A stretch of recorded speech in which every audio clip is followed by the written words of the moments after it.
வருகிற ஆகஸ்ட் 10-11 அந்த 2 நாட்கள்ல ஆன்லைன்ல ஒரு conference, connecting with the works of God. இது ஒரு தமிழ் கான்ஃபரன்ஸ், தேவனுடைய கிரியைகளுடன் இணைவது. இந்த இந்த இந்த கருத்தரங்கு ஆன்லைன்ல ஜூம்ல ஆகஸ்ட் 10-11, ஆகஸ்ட் 10 and 11 இரவு 8 மணி 8 PM இந்தியன் ஸ்டாண்டர்ட் டைம் நடத்தப்படும். ஜூம்ல தான் நடக்கும். இது special speaker reverend doctor Peter Kumar, forerunner nation changes ministry USA, அமெரிக்க தேசத்துல அவங்க இருக்கிறாங்க.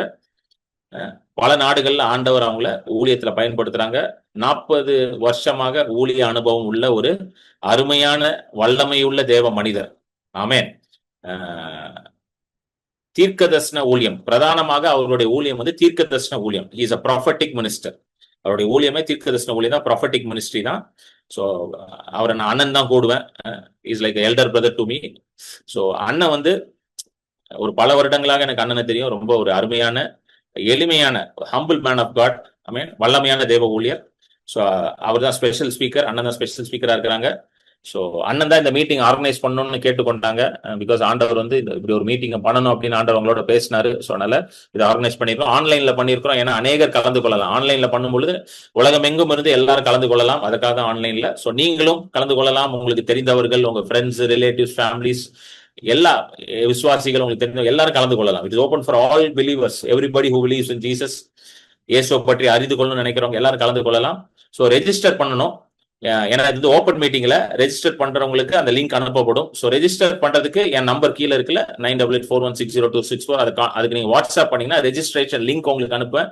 அந்த ஃபார்மை ஃபில் பண்ணி சப்மிட் பண்ணி ரெஜிஸ்டர் பண்ணிட்டீங்கன்னா உங்களுக்கு அந்த ஜாயினிங் லிங்க் நான் வந்து மீட்டிங் ஆரம்பிக்கிற அந்த நாள் 10ஆம் தேதி அந்த ஜாயினிங் லிங்க் உங்களுக்கு கொடுத்துருவேன். நீங்க அதை ஜாயின் பண்ணிக்கலாம். ஆமென். ஸோ எப்படி என்னென்ன டாபிக்ஸ்லாம் கவர் பண்றோம்னா சைட்ல டிஸ்பிளே பண்ணிருக்கோம் பாருங்க. இந்த டாபிக்ஸ் தான். Connect with the plans of God, தேவனுடைய திட்டத்தோட இணைவது, அப்ளிகேஷன் ஆஃப் ஃபெய்த் காம்பனன்ஸ், தேவனுடைய விசுவாசத்தை எப்படி செயல்படுத்துவது, effective prayer and use of gifts, எப்படி எஃபெக்டிவா பிரேயர் பண்றது, வல்லமையாக எப்படி தேவனுடைய வரங்களை செயல்படுவது, த ரீப்பிங் ப்ராசஸ், எப்படி தேவனுடைய காரியங்களை அறுவடை செய்வது, making the kingdom of God grow, தேவனுடைய ராஜ்யத்தை வளர செய்வது எப்படி, இந்த டாபிக்ஸ்ல தான் நான் பேச போறாங்க. ஸோ எல்லா செஷன்ஸும் ரெக்கார்ட் பண்ணிடுவோம். ஸோ ரெஜிஸ்டர் பண்ணவங்களுக்கு ரெக்கார்டிங்கை வந்து நாங்க ஷேர் பண்ணிடுவோம். ஸோ ரெஜிஸ்டர் பண்ணவங்க எல்லாம் ரெக்கார்டிங் வாங்கிக்கலாம். ஸோ நீங்க திரும்ப திரும்ப போட்டு கேட்கலாம். உங்களுக்கு ரொம்ப பிரயோஜனமாக இருக்கும். அது மட்டும் இல்லாம அண்ணன் வந்து ஸ்பெஷலா அன்னைக்கு பரிசுத்த ஆவியினால ஏவப்பட்டு தீர்க்க தரிசன வார்த்தைகளும் அண்ணன் ஷேர் பண்ணுவாங்க. ஸோ கண்டிப்பா நீங்க இதுல கலந்து கொள்ளுங்க, ரெஜிஸ்டர் பண்ணுங்க. இது வரைக்கும் ஆல்மோஸ்ட் ஒரு 10 பேருக்கு மேல ரெஜிஸ்டர் பண்ணிட்டாங்க. நேற்று தான் லிங்க் அமிச்சேன், அதுக்குள்ள ஒரு 10 பேருக்கு மேல பண்ணிட்டாங்க. ஸோ குயிக்கா ரெஜிஸ்டர் பண்ணிருங்க எல்லாரும். ஆமென்.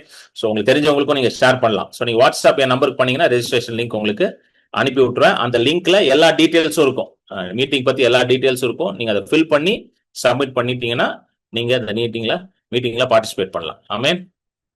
அப்போஸ்தலர் நடபடிகள் 3வது அதிகாரம் 1 வசனம். Acts of the Apostles chapter 3 verse 1.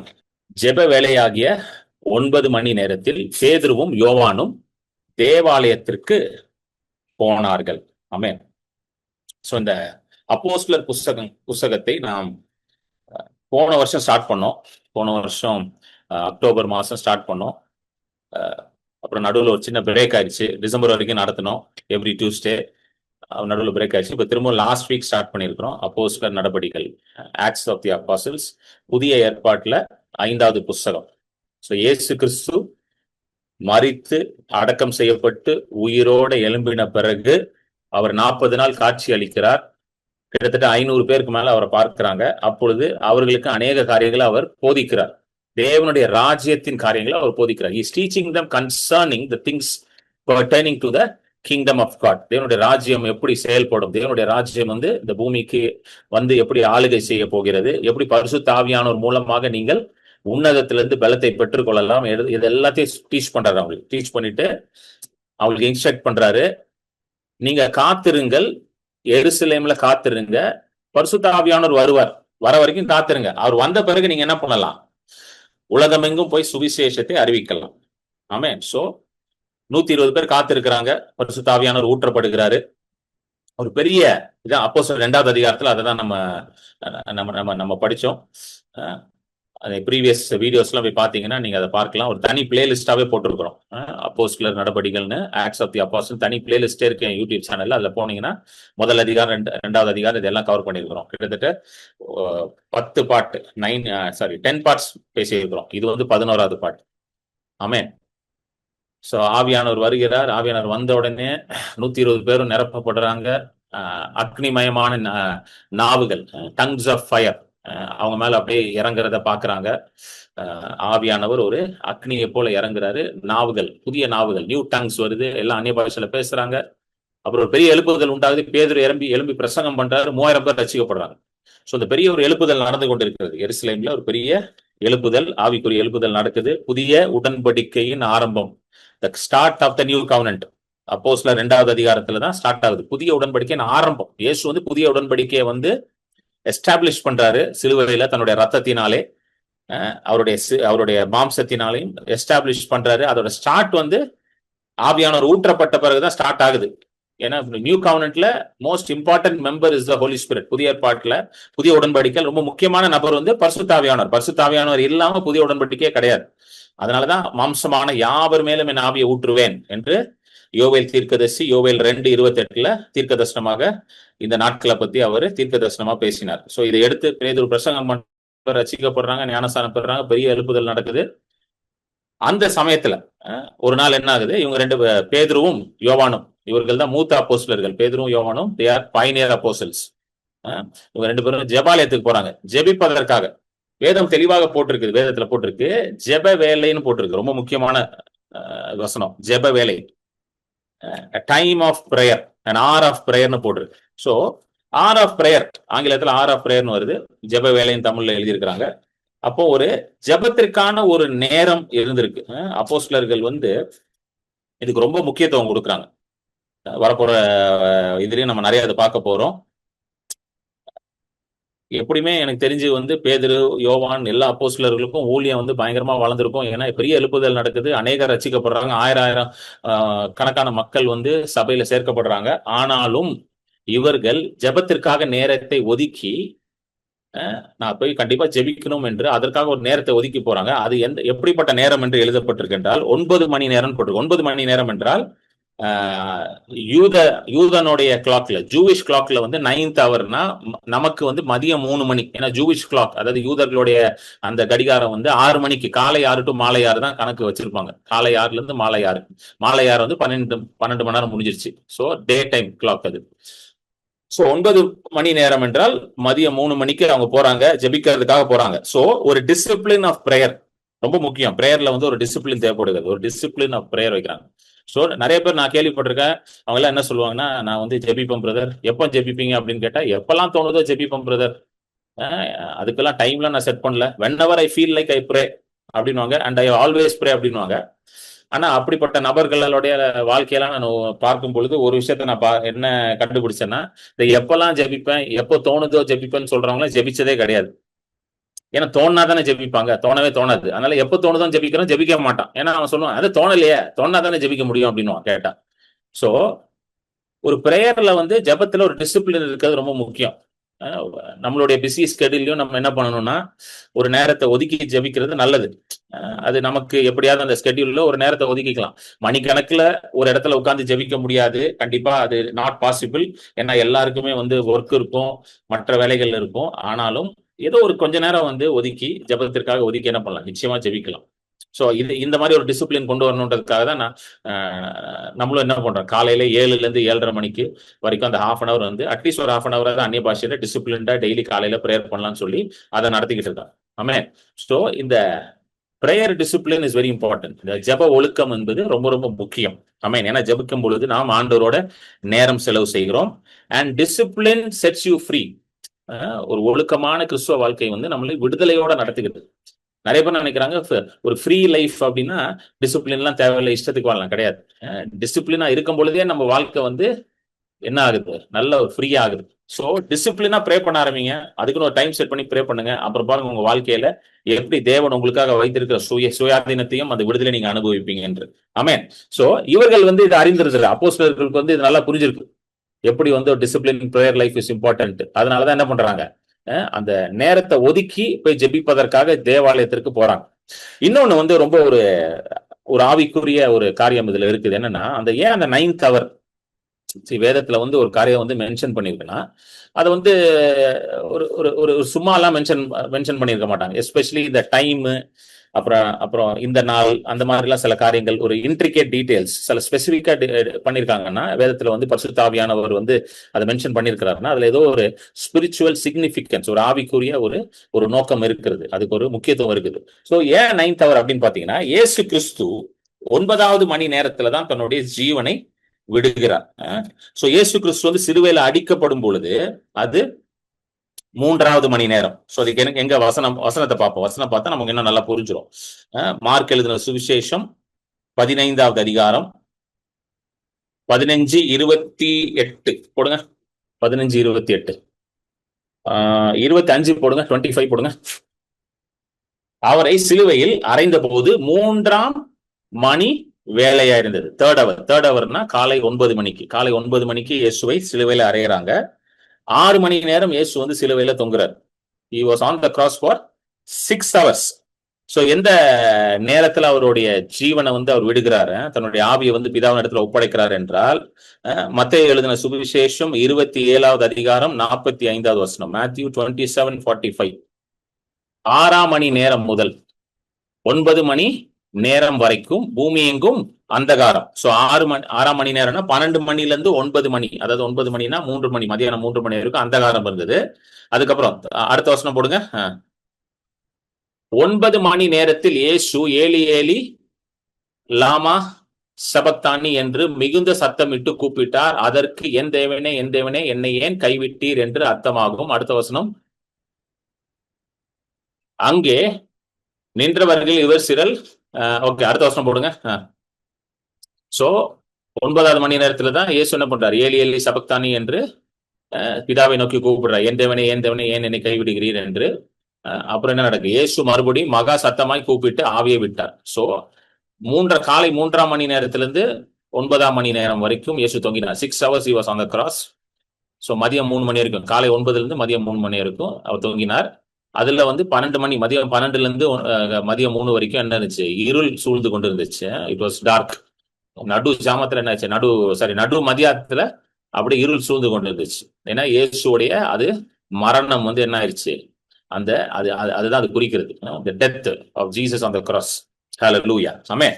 So இப்ப இதுல என்ன ஸ்பிரிச்சுவல் சிக்னிபிகன்ஸ் அப்படின்னு பாத்தீங்கன்னா, இயேசு வந்து நியாயப்பிரமாணத்தையும் தீர்க்கதரிசிகளையும் நிறைவேற்ற வந்தேன் அப்படின்னு சொல்லுவாரு. மத்தேயு 5:17 இயேசு சொல்லுவாரு, நான் வந்து நியாயப்பிரமாணத்தை, தீர்க்கதரிசிகள், பழைய ஏற்பாட்டு காரியங்கள் எல்லாம் நான் வந்து அழிக்க வரல, அதை நிறைவேற்ற வந்தேன்றார். மத்தேயு 5:17 சொல்லுவார். So Jesus is the fulfillment of all the Old Testament laws and the prophets. இயேசுதான் பழைய ஏற்பாட்டின் எல்லா நியாயப்பிரமாணத்தையும் நிறைவேற்றின தேவ ஆட்டுக்குட்டியாக இருக்கிறார். ஹல்லேலூயா. அது மட்டும் இல்லாமல் பழைய ஏற்பாட்டினுடைய எல்லா கட்டளைகளையும் நிறைவேற்றின பரிபூர்ண மனுஷன், the complete perfect man who fulfill every law of the old covenant. Amen. So பழைய ஏற்பாட்டுல போய் பாத்தீங்கன்னா ஒரு முறைமை இருந்துச்சு. அது என்னன்னு பாத்தீங்கன்னா டெய்லி சாக்ரிஃபைஸ், கண்டினியூவல் சாக்ரிஃபைஸ்னு ஒண்ணு இருந்துச்சு. அது வாசிப்போம். அது வந்து யாத்ராகமம் 29ல 38ல இருந்து வரும். ஒரு 10 வசனம் வரும். அந்த எல்லா வசனத்தையும் வாசிக்க போறது இல்ல, 2 வசனத்தை மட்டும் வாசிப்போம். யாத்ராகமம் 29:39 போடுங்க. எக்ஸோடஸ் 29:39. ஓகே. ஒரு ஆட்டுக்குட்டியை காலையிலும் மற்ற ஆட்டுக்குட்டியை மாலையிலும் பலியிடுவாயாக. ஓகே. சோ இது என்ன நடக்கும்னா, டெய்லி ஆஃபரிங்னு ஒண்ணு இருந்துச்சு.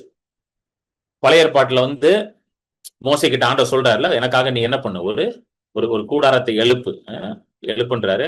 அது நம்ம ஃபுல்லா டீட்டெயில் இப்ப பார்க்க போறது இல்ல, எல்லாருக்கும் தெரியும். அதுக்கு ஒரு வெளி பிரகாரம் இருக்கும், பரிசுத்த ஸ்தலம் இருக்கும், மகா பரிசுத்த ஸ்தலம் இருக்கும். மகா பரிசுத்த ஸ்தலத்துக்குள்ளதான் தேவனுடைய பிரச்சனை இருக்கும். அங்கதான் ஆசாரிப்பு பெட்டி இருக்கும், ஆர்க் ஆஃப் த கவனன்ட் இருக்கும், உடன்படிக்கையின் பெட்டி இருக்கும். இந்த உடன்படிக்கையின் பெட்டிக்குள்ள வந்து மண்ணா இருக்கும், பொற்ஜாடியில மண்ணா இருக்கும். அதுக்கப்புறம் ஆரோனின் துளித்த கோல் இருக்கும்.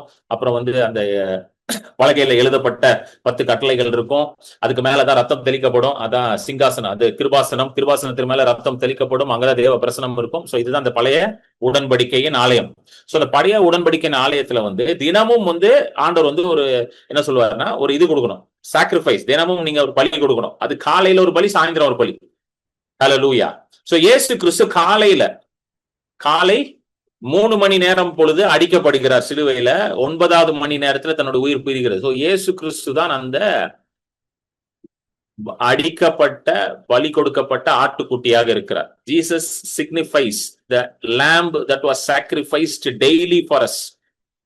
அந்த பழைய உடன்படிக்கையில வந்து பாத்தீங்கன்னா தினமும் நடக்கும். அடுத்த வசனம் போடுங்க. 39 40 போடுங்க. 40 போடுங்க. அடுத்த வசனம் போடுங்க. கண்டினியூலின்னு ஒரு வசனம். அடுத்து நெக்ஸ்ட் போடுங்க. அது பாருங்க. உன்னுடனே பேசும்படி நான் உங்களை சந்திக்கும் இடமாயிருக்கிற ஆசாரிப்பு கூடாரத்தினுடைய வாசலாகிய கர்த்தருடைய சன்னதியில் உங்கள் தலைமுறை தோறும் செலுத்தப்பட வேண்டிய நித்திய சர்வாங்க தகனபலி இதுவே. நித்திய சர்வாங்க தகனபலி. This shall be a continual burnt offering throughout your generation. Continual. So தினமும் இதை செய்யணும். காலையில ஒண்ணு, சாயந்தரம் ஒண்ணு. அது வந்து ஒரு ஒரு ஆடுதான் அடிக்கப்படணும், லேம்ப். சோ இயேசுதான் அதை நிறைவேற்றுறாரு. எங்க நிறைவேற்றுறாரு? சிலுவையில அதை நிறைவேற்றுறாரு. அவர் தான் அந்த அடிக்கப்பட்ட ஆட்டுக்குட்டி. காலையில அவரை சிலுவையில அடிக்கிறாங்க. 9வது மணி நேரம் அவர் தன்னுடைய ஜீவனை விடுகிறார். ஆமென். So it is a spiritual significance. Jesus' death signifies that lamb that was sacrificed every day, continually. Hallelujah. தினம்தோறும் எப்பொழுதும் அடிக்கப்பட்ட அந்த ஆட்டுக்குட்டியை இயேசுதான் என்ன பண்ணாரு? சிலுவையில இயேசுதான் அந்த ஆட்டுக்குட்டியா இருக்கிறார். ஆமென். சோ அடுத்தது நம்ம தொடர்ந்து போவோம். 2வது வசனம் போடுங்க. அப்போஸ்தலர் 3:2. அப்போஸ்தலர் 3:2. பேதுரு யோவானும் 9வது மணி நேரத்துல ஜெபாலயத்திற்கு ஜெபிப்பதற்காக போகிறார்கள். போற வழியில என்ன நடக்குன்னு பாத்தீங்கன்னா, அப்பொழுது தன் தாயின் வயிற்றிலிருந்து சப்பானியாய் பிறந்த ஒரு மனுஷனை சுமந்து கொண்டு வந்தார்கள். தேவாலயத்திலே பிரவேசிக்கிற இடத்தில் பிச்சை எடுக்கும்படி நாடோறும் அவனை அலங்கார வாசல் எண்ணப்பட்ட தேவாலய வாசல் அண்டையில் வைப்பார்கள். ஆமென். சோ தினமும் ஒரு மனுஷன் அங்க வந்து என்ன பண்றான்னா, அந்த அலங்கார வாசல், தி பியூட்டிஃபுல் கேட் அப்படின்ற ஒரு வாசல் இருக்குமா தேவாலயத்துல.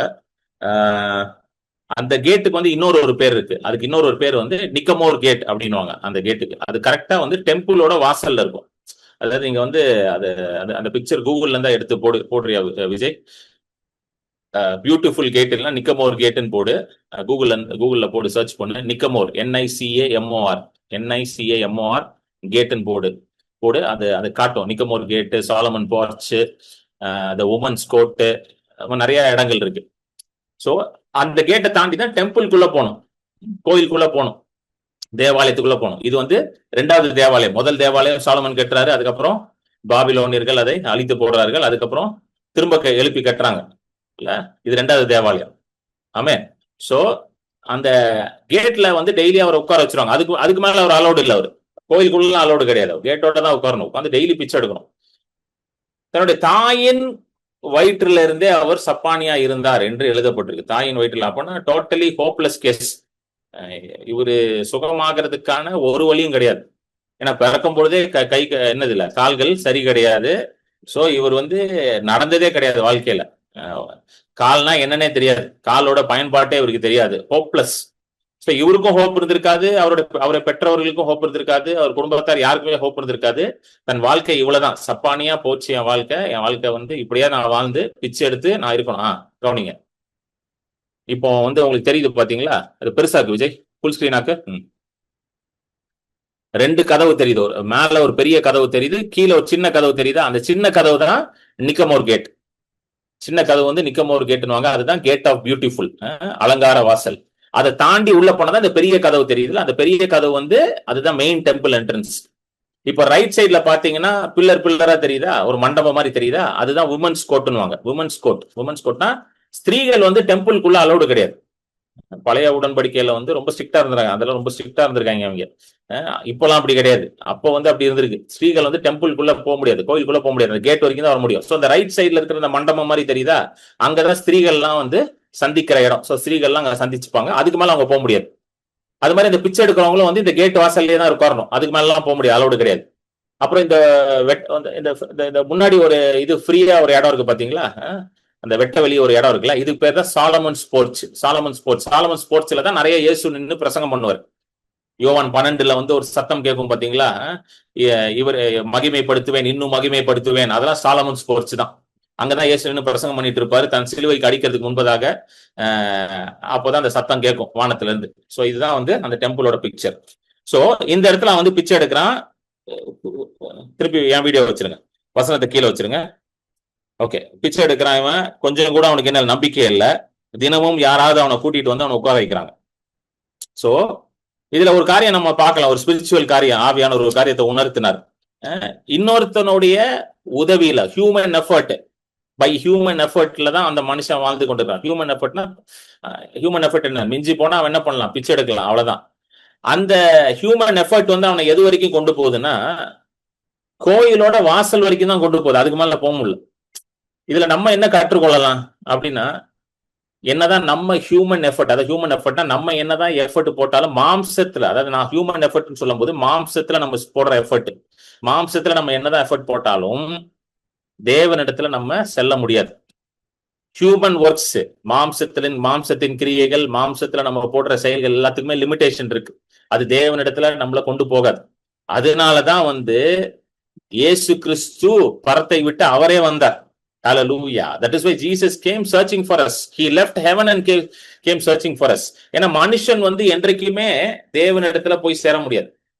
இன்னைக்கு உலகத்துல இருக்கிற எல்லா மதங்களும் என்ன சொல்லித்தனா, நீ ஏதாவது பண்ணி தேவனிடத்துல போயிடு, கடவுள்கிட்ட போயிடு, ஏதாவது ஒண்ணு பண்ணு, மோட்சமட, என்லைட்மெண்ட், மோக்ஷா அப்படின்லாம் சொல்லுவானுங்க. நீ ஏதாவது பண்ணிக்கிட்டே இரு, பண்ணி தான் நீ ஆண்டவரை போய் சேர முடியும். பண்ணி அப்படியே ஸ்டெப் பை ஸ்டெப்பா போடணும். அது வந்து சான்ஸே கிடையாது. Human effort can never lead you to God. மாம்ச கிரியைகள், மாம்சத்துல நம்ம செய்யறது எதுவும் எப்பொழுதும் நம்மளை தேவனிடத்துல கொண்டு போகவே போகாது. ஹல்லேலூயா. அதனாலதான் தேவனே நம்மை தேடி வந்தார். சோ இந்த மனுஷன் வந்து வாழ்க்கை ஃபுல்லா என்ன எப்படி இருக்கான், ஒரு மாம்சத்தை சார்ந்து வாழ்ற வாழ்க்கை, ஒரு ஹியூமன் எஃபர்ட். அதனாலதான் அந்த கேட்டுக்கு மேல அவனால போக முடியல. கேட்டுக்கு மேல அவன் அலவுடும் கிடையாது. அவ்வளவுதான் அவன் லைஃப். இதுக்கு மேல எனக்கு நம்பிக்கை கிடையாது. இங்க இருந்து நான் பிச்சை எடுத்து பிச்சையில வர காசுல வாழ்ந்துட்டு அப்படியே போயிடணும். ஹல்லேலூயா, ஆமென். ஆனால் பாருங்க, அவன் வாழ்க்கையில ஒரு பெரிய திருப்புமுனை. நல்ல சமயம் இன்னைக்கு அவன் பிச்சை எடுக்க வந்திருக்கிறான். ஏன்னா அன்னைக்குன்னு பார்த்து யார் வந்துட்டானா, அடுத்த வசனம் போடுங்க, நெக்ஸ்ட் வர்ஸ். தேவாலயத்திலே பிரவேசிக்க போகிற பேதுருவையும் யோவானையும் அவன் கண்டு பிச்சை கேட்டான். ரொம்ப முக்கியம், யார்கிட்ட அவன் பிச்சை கேட்டான்றது ரொம்ப முக்கியம். எல்லாத்தையும் பிச்சை கேட்டிருந்தா இந்த அற்புதம் நடந்திருக்காது. ஏன்னா அடுத்தது அதான் பார்க்க போறோம். அவன் கரெக்டா பேதுருவையும் யோவானையும் பார்த்து பிச்சை கேட்டிருக்கான். என்ன, அடுத்த வசனம் போடுங்க, 4வது வசனம். பேதுரும் யோவானும் அவனை உற்று பார்த்து எங்களை நோக்கி பார் என்றார். ரொம்ப முக்கியம் அது, உற்று பார்த்து எங்களை நோக்கி பார் என்றார். உற்று பார்த்து எங்களை நோக்கி பார் என்றார். அடுத்த வசனம் போடுங்க, 5th verse. அவன் அவரிடத்தில் ஏதாகிலும் கிடைக்கும் என்று எண்ணி அவர்களை நோக்கி பார்த்தான். ஹல்லேலூயா. 4th verse போட்டுருங்க, 4வது வசனம் போட்டுருங்க. பேதுரும் யோவானும் எங்களை உற்றுப்பார் அப்படின்னு, எங்களை உற்றுப்பார். சரி, ஓகே. இதுல என்ன நம்ம கத்துக்கலாம்? இப்போ நிறைய நேரம் வந்து நம்ம யாராவது வந்து ரொம்ப கஷ்டப்படுறாங்க, நல்லா கவனிங்க, இதுல நல்லா கவனிச்சாதான் இது நான் என்ன சொல்றேன்னு புரியும். இல்லைன்னா நீங்க மிஸ் அண்டர்ஸ்டாண்ட் பண்ணிக்கலாம். யாராவது கஷ்டப்படுறாங்க, ரொம்ப வியாதியில இருக்கிறாங்க அப்படின்னா, நிறைய நேரம், அதாவது ஆல்மோஸ்ட் ஆல் த டைம் என்ன சொல்லுவோம் அப்படின்னா, தேவனை பாருங்க, தேவன் தான் உங்களுக்கு சுகம் கொடுக்கணும், தேவன் தான் உங்க வாழ்க்கையில இறங்கி வந்து ஏதாவது செய்யணும், அதனால தேவனிடத்துல நம்ம ஜெபிப்போம், இந்த வியாதி படுக்கை மாறணும் என்று தேவனிடத்துல நம்ம மன்றாடி கேட்போம், அவர் தான் ஏதாவது மனமிறங்கி உங்களுக்கு செய்யணும், அப்பதான் இந்த வியாதி உங்களுக்கு சரியாகும், அவர் உங்களை ஆறுதல் படுத்துவார் அப்படின்னு சொல்லி நம்ம அந்த வியாதியில இருக்கிற மனுஷன் என்ன பண்ணுவோம், அவர் ஆறுதல் படுத்துவோமோ, அவரை பலப்படுத்துறதுக்கோ இந்த மாதிரி வார்த்தைகளை பேசுவோம். சரிங்களா? ஆனா இங்க பாருங்க, பேதுரு யோவான அப்படி இல்ல. இவன் வந்து பிறவியில இருந்தே சப்பானியா இருக்கிறான். ஆனா தேவன் உன்னை ஆசீர்வதிப்பா, தேவன் உனக்கு சுகத்தை கொடுப்பா, நீ தேவனை பாரு, தேவனை நம்பி வாழுப்பா, என்னை ஏன்பா பாக்குற, நம்ம சொல்லுவோம்ல, என்ன ஏங்க பாக்குறீங்க, தேவனை நம்பி வாழுங்க, என்கிட்ட எல்லாம் வராதிங்க, என்னாலாம் ஒண்ணும் செய்ய முடியாதுங்க, நான் ஒரு மனுஷங்க, I am a mere human being, நான் ஒரு சாதாரண விசுவாசி, என்னால ஒண்ணும் செய்ய முடியாது, கர்த்தர் தான் உங்க வாழ்க்கையில எதை செய்யணும் அப்படின்னு நம்ம சொல்லுவோம்ல. ஆனா இவங்க அப்படி சொல்லல. இவங்க 2 பேரும் எப்படி சொல்றாங்கன்னா, என்னை பாருன்றாங்க. பேதுரு யோவானும் அவனை உற்று பார்த்து எங்களை நோக்கி பார், என்னை பாருன்றாங்க. என்னடா அது எங்களை பாருன்றாரு? கர்த்தரை பாரு, கடவுளை பாரு, இயேசுவை பாரு, சிலுவையை பாரு, ரத்தத்தை பாரு, பிற்கப்பட்ட சரீரத்தை பாருன்னு சொல்லிருக்கணும். என்ன பாருன்னு ஏன் சொல்றாரு? ஏன் அப்படி சொல்றாரு அப்படின்னா, அது அடுத்தது பார்ப்போம் ஏன் அப்படி சொன்னாரு. உடனே இவனும் பாருங்க, அடுத்தது 5வது வசனம், நெக்ஸ்ட் வசனம். இவனும் அவர்களை உற்று பார்க்கிறான். என்ன நோக்கத்துல பார்க்கறான்னா, ஏதாவது பெற்றுக்கொள்ள முடியுமா, அவரிடத்துல இருந்து ஏதாகிலும் கிடைக்குமா என்று. Expecting to receive something. ரொம்ப முக்கியம். பாருன்னு சும்மா ஓகே அப்படியா பார்க்கணுமா அப்படி பார்க்காம, ஓகே ஏதோ எனக்கு அவர் கொடுக்க போறாரு அப்படின்னு ஒரு எக்ஸ்பெக்டேஷன், ஒரு எதிர்பார்ப்போட பார்க்கறான். இந்த எதிர்பார்ப்பு தான் நம்ம வாழ்க்கையில அதிகமாக நமக்கு தேவைப்படுகிறது. ஹல்லேலூயா. நாம் எதிர்பார்க்கும் பொழுதுதான் விசுவாசம் செயல்படுகிறது. ஹல்லேலூயா. Only when there is an expectation, faith starts to work in our life. ஏன்னா எதிர்பார்க்கிற இடத்துல தான் தேவனும் கிரியை செய்ய முடியும். ஆமென். எங்க எதிர்பார்ப்பு இருக்கிறதோ அங்கதான் தேவனும் கிரியை செய்ய முடியும். நிறைய பேர் வேதத்தை வாசிக்கும் பொழுது எதிர்பார்ப்போட வாசிக்கிறாங்களான்னு தெரியல, ஆனா வாசிக்கிறாங்க, நல்லா வாசிக்கிறாங்க, டெய்லி வாசிக்கிறாங்க. சில பேர்லாம் என்கிட்ட சொல்லியிருக்காங்க, நான் கேட்பேன் அவங்க கிட்ட, ஏன் வாசிக்கிறீங்கன்னா, நம்ம டெய்லி வாசிக்கணும்ல, நம்ம டெய்லி வாசிச்சாதான் எப்படியாவது நம்ம என்ன பண்ணிடுவோம், பரலோகத்துக்கு போயிடுவோம் அப்படின்னு சொல்லுவாங்க. இன்னொருத்தர் சொல்லுவாங்க, நம்ம டெய்லி வாசிக்கணும். ஏன் வாசிக்கணும்னா, வாசிக்கணும்னு சொல்லி கொடுத்துட்டாங்க, அதனால நான் வாசிக்கிறேன், சின்ன வயசுல இருந்தே பழக்கி கொடுத்துட்டாங்க, அதனால வாசிக்கிறேன் அப்படின்வாங்க. அது மாதிரி வேற வேற ரீசன் சொல்லுவாங்க. ஆனா சரியான காரணம் என்னன்னு நான் கண்டுபிடிச்சிட்டேன். தினமும் வேதத்தை வாசிக்கும் பொழுது நம்ம ஆண்டவர்கிட்ட ஒரு எதிர்பார்ப்போட வாசிக்கணும். முதல் எதிர்பார்ப்பு என்னவென்றால், ஆண்டவரே இந்த வேத வார்த்தையின் மூலமாக நீங்க என்கிட்ட என்ன பேச விரும்புறீங்க, what you want to speak to me today through these words. இன்னைக்கு நான் இந்த வசனத்தை எடுத்து வாசிக்கிறேன், இன்னைக்கு இந்த அப்போஸ்தலர் 3வது அதிகாரத்தை நான் வாசிக்கிறேன், இதன் மூலமா நீங்க என்கிட்ட என்ன பேச விரும்புறீங்க, அந்த வார்த்தைகள் என் வாழ்க்கையில எப்படி பிரயோஜனமா இருக்கும், how can that be useful in my life, அந்த வார்த்தைகளை நான் எப்படி என் வாழ்க்கையில அப்ளை பண்றது, இந்த வேத வார்த்தையில நீங்க எவ்வளவு நல்லவர்னு எனக்கு காண்பீங்க ஆண்டவரே, இந்த வேத வார்த்தையில நீங்க எவ்வளவு வல்லவர், எவ்வளவு அற்புதமானவர் எனக்கு காண்பீங்க. அது மட்டும் இல்லாம இந்த வேத வார்த்தைகளை நான் வாசிக்கும் பொழுது என் வாழ்க்கையிலும் இப்படிப்பட்ட அசாதாரணமான, சாத்தியமே இல்லாத அற்புதங்களும் அடையாளங்களும் நடக்க வேண்டும் ஆண்டவரே, இப்படிப்பட்ட காரியங்களை நானும் என் வாழ்க்கையில அனுபவிக்கணும் ஆண்டவரே அப்படின்ற ஒரு எதிர்பார்ப்போட நம்ம வாசிக்கும் பொழுது அங்க என்ன நடக்குன்னா, அந்த வேத வசனங்கள் நமக்கு விசுவாசத்தை உண்டாக்குது. It creates faithness. அந்த விசுவாசம் உங்க வாழ்க்கையில அற்புதத்தையும் அடையாளத்தையும் செயல்படுத்துவதற்கான வழிகளையும் வாய்ப்புகளையும் உண்டாக்குறது. That faith creates a space for you to experience the miracles and signs and wonders of God in your life. Amen. So இந்த எதிர்பார்ப்பு ரொம்ப முக்கியம். ஹல்லேலூயா. இன்றைக்கு சர்ச்சுக்கு போறோம், சண்டே சர்ச்சுக்கு போறோம், சர்ச்சில் உட்காந்து பாஸ்டர் பேசும்போது, ஆண்டவரே உங்களுடைய வார்த்தையே எனக்கு கொடுங்க, இன்னைக்கு நீங்க என்ன பேசணும்னு நினைக்கிறீங்களோ எனக்கு கொடுங்க ஆண்டவரே. இப்போ நான் இங்கே மீட்டிங் வரதுக்கு முன்னாடி ஒரு ஃபேமிலி என்ன மீட் பண்ண வந்திருந்தாங்க. அவங்க சொன்னாங்க, ரொம்ப அழகா சொன்னாங்க, இந்த சண்டே நான் சர்ச்சுக்கு போயிருந்த பிரதர், நான் ரொம்ப கலங்கி போயிருந்தேன், போய் உட்கார்றேன், கரெக்டா பாஸ்டர் வாய்த்தன்னு சொல்றாரு, கலக்கத்தோட வந்துருக்கிறீங்களா, பயப்படாதீங்கன்றாரு. அப்படியே எனக்கே பேசின மாதிரியே இருந்துச்சு. அந்த எதிர்பார்ப்போட தான் ஒவ்வொரு தடையும் உட்காரணும். வேதத்தை வாசிக்கும் பொழுது எதிர்பார்க்கணும், ஜெபம் பண்ணும்பொழுது எதிர்பார்க்கணும். ஆண்டவரே நான் ஜெபிக்க வந்திருக்கிறேன் ஆண்டவரே, ஏதோ ஒன்னை நான் உங்க இடத்துல பெற்றுக்கொள்றதுக்காக தான் வந்திருக்கிறேன் ஆண்டவரே. தப்பே கிடையாது, ஆண்டவர்கிட்ட இருந்து பெற்றுக்கொள்ளாம யார்கிட்ட இருந்து பெற்றுக்கொள்ள முடியும்? ஏன்னா சில பேர்லாம் சொல்லியிருக்காங்க, ஆண்டவர்கிட்ட பெற்றுக்கொள்றதுக்காக நீ போக கூடாது. Don't go to God something, you are always going to God to receive something. எப்பொழுது நீ தேவனிடத்துல போய் ஏதோ எனக்கு இதை கொடுங்கன்னு கேட்கிற, இதை பெற்று எனக்கு இந்த சுகத்தை கூட, எனக்கு இந்த ஆசீர்வாதத்தை கூட, இதே தான் கேட்டுட்டு இருக்க. நான் கேட்கிறேன், உலகத்துல யார்கிட்ட போய் நம்ம தைரியமா கேட்க முடியும்? நீங்களே சொல்லுங்க, யார்கிட்ட போய் தைரியமா கேட்க முடியும்? மனுஷன்கிட்ட போய் தைரியமா கேட்ட கொடுத்துருவானா? சொல்லுங்க. உங்களுக்கு ஒரு வியாதி இருக்குது, பலவீனம் இருக்குது, சுகவீனம் இருக்கு, நீங்க போய் தைரியமா போய் மனுஷங்கிட்ட போயிட்டு எனக்கு சுகம் வேணும்னா சுகம் உடனே வந்துருமா உங்களுக்கு?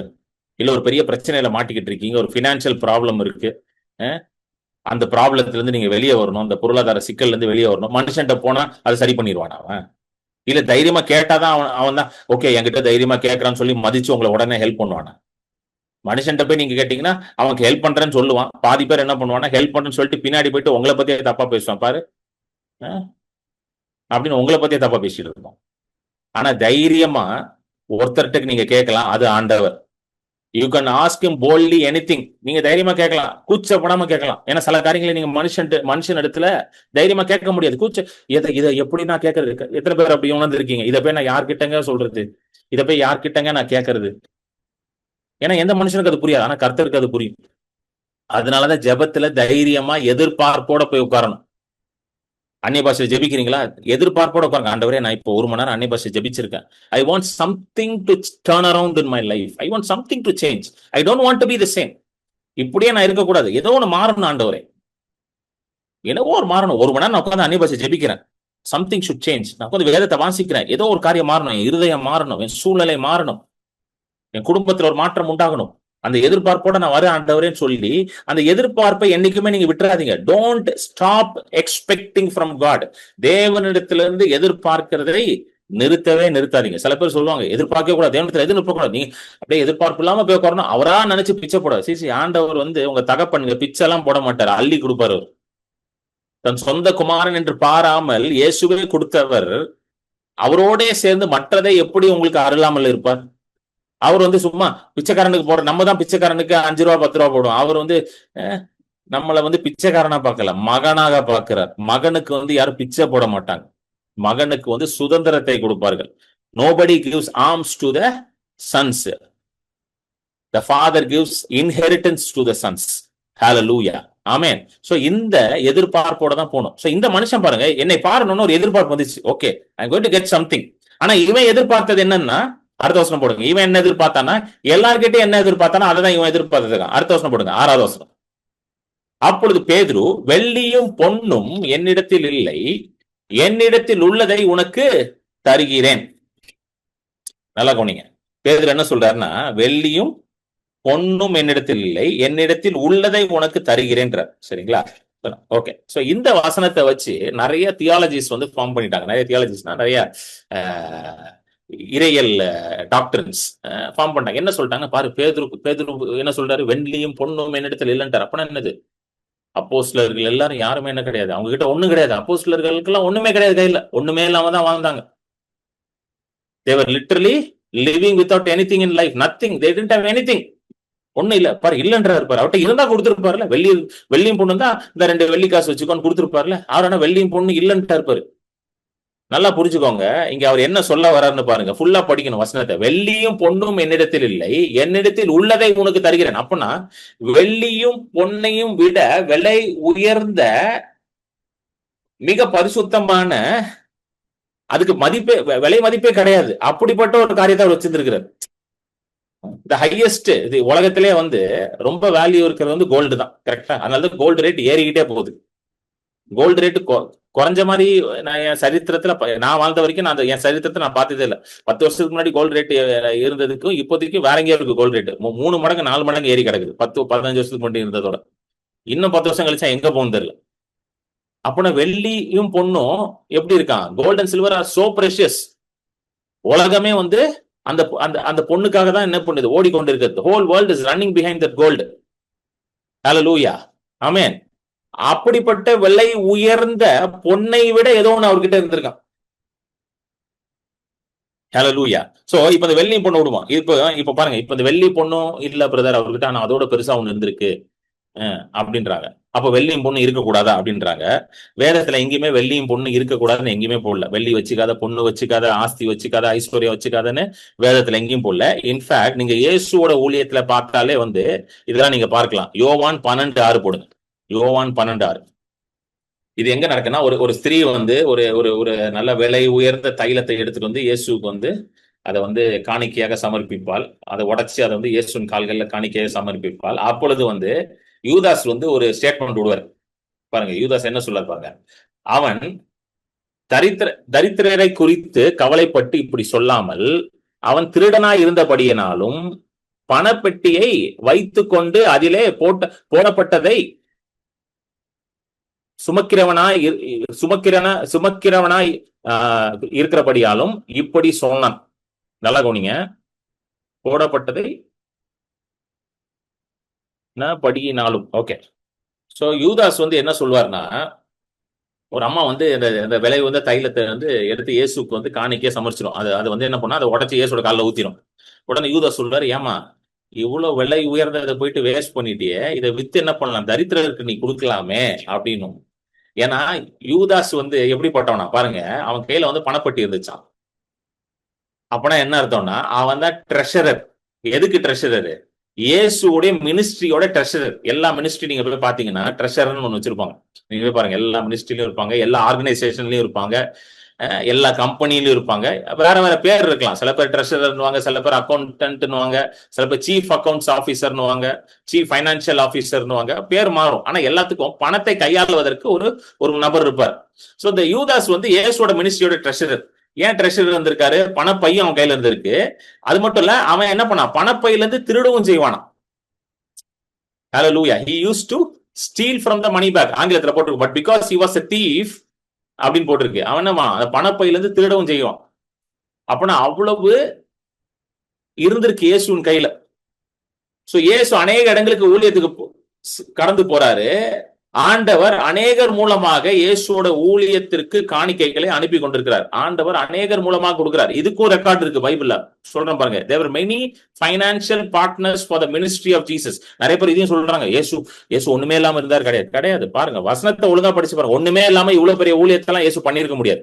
எத்தனை இடத்துக்கு போனோம், எவ்வளவு பேர் அவர் ஃபாலோவர்ஸ், எவ்வளவு டிசைபிள்ஸ். இதை பத்தி எல்லாம் நிறைய பேசியிருக்கேன், டீட்டெயிலா போக வேண்டாம். சில வசனங்களை மட்டும் பார்ப்போம். லூக்கா 8:2 போட்டு தம்பி. லூக்கா 8:2. இயேசு ஆண்டவர் வந்து சில பேரை வந்து இயேசுவோட ஊழியத்துல வச்சிருந்தாரு.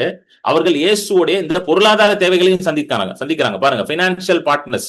அவர் பொல்லாத ஆவிகளையும் வியாதிகளையும் நீக்கி குணமாக்கின சில ஸ்திரீகளும் 7 பிசாசுகள் நீங்கின மகதலேனா எண்ணப்பட்ட மரியாளும். அடுத்த வசனம், ஏரோதின் காரியக்காரியான சூசாவின் மனைவியாகிய யோவனாலும் சூசனாலும் தங்கள் ஆஸ்திகளால் அவருக்கு ஊழியம். நல்லகான, தங்கள் ஆஸ்திகளால். ஆஸ்தினது அவங்களாம் பெரிய ஆளுங்க. அவருக்கு ஊழியம் செய்து கொண்டு வந்து மற்ற அநேக ஸ்திரீகளும் அவருடனே இருந்தார். So Jesus had many financial partners. இயேசுவோட ஊழியத்துக்கு அநேக பொருளாதார பங்குதாரர்கள் இருந்தாங்க. they were supporting his ministry. நிறைய பேருக்கு இது புரிய மாட்டேங்குது. இயேசு வந்து ஒண்ணுமே இல்லாம ஊழியம் பண்ணாரு? கிடையாது. ஒண்ணுமே இல்லாம ஊழியமே பண்ண முடியாது. நானே சொல்றேன், ஒண்ணுமே இல்லாம நானே ஊழியம் பண்ண முடியாதுங்க. It is not possible for me to do ministry without anything. இந்த மீட்டிங் நடத்துறதுக்கு எனக்கு காசு இருந்தாலும் இந்த மீட்டிங்கை நடத்த முடியும். அது தெரியுமா உங்களுக்கு? இது ஜூம் மீட்டிங் தான். ஆனா இந்த ஜூம் மீட்டிங் நடத்துறதுக்கு என்கிட்ட காசு இருக்கணுங்க. மாசம் ஒரு இன்ஃபர்மேஷனுக்காக உங்களுக்கு சொல்றேன், சரிங்களா? மாசம் இந்த ஜூம் இருக்குல்ல, இந்த ஜூமை சப்ஸ்கிரைப் பண்ணணும். சப்ஸ்கிரைப்னா அதுக்கு நான் பணம் கட்டணும் மாசம். சும்மாலாம் கொடுக்க மாட்டான். ஏன்னா ஃப்ரீ ஜூம் வந்து 40 நிமிஷம் தான் ஓடும். ஃப்ரீயா நீங்க ஜூம் யூஸ் பண்ணீங்கன்னா 40 நிமிஷம் தான் ஓடும், சரிங்களா? அது கிடையாது. அப்புறம் ரெக்கார்டிங் நிறைய மேட்டர் இருக்குது, சரிங்களா? சோ ஜூம்க்கு நான் சப்ஸ்கிரைப் பண்ணும். அதுக்கு நான் மாசம் வந்து டாலர்ஸ்ல பே பண்ணணும், ருபீஸ்ல பே பண்ணலன்னா டாலர்ஸ்ல, அமெரிக்கன் டாலர்ஸ்ல நான் கட்டிக்கிட்டு இருக்கேன். என் கார்டு வச்சு அமெரிக்கன் டாலர்ஸ்ல ஆன்லைன்ல கட்டிக்கிட்டு இருக்கேன். மாசம் அவன் என் கார்டுல இருந்து டாலர்ஸ்ல எடுக்கலாம், ருபீஸ்ல எடுக்க மாட்டான். ஏன்னா ஜூமை கண்டுபிடிச்சான் யார்? இந்தியாக்காரனா? அவன் அமெரிக்கால உட்காந்துருக்கான் அவன், புரியுதுங்களா? அப்புறம் இன்டர்நெட் கனெக்ஷன் எடுக்கணும், புரியுதுங்களா? இன்டர்நெட் கனெக்ஷன் எடுக்கணும். சரி, டாலர்ஸ்ல கட்டியாச்சு, இன்டர்நெட் கனெக்ஷன் எடுத்தாச்சு, ரைட்டா? உட்காந்து பிரசங்கம் பண்றதுக்கு ஒரு இடம் வேணும். சரி, இப்போதைக்கு நான் வீட்டுல தான் பிரசங்கம் பண்றேன் வச்சு, தனியா ஆபீஸ் எல்லாம் போடல. ஆனா வீட்டுக்கு வாடகை கொடுக்கணும், சரிங்களா? அப்புறம் வேற என்ன, சும்மா சிம்பிளா சொல்றேன், ஏசி ரூம் எல்லாம் கிடையாது, நார்மல் ரூம் தான் அது, சரிங்களா? அதனால ஏசி எல்லாம் விட்டுருங்க, அந்த சார்ஜ் கிடையாது.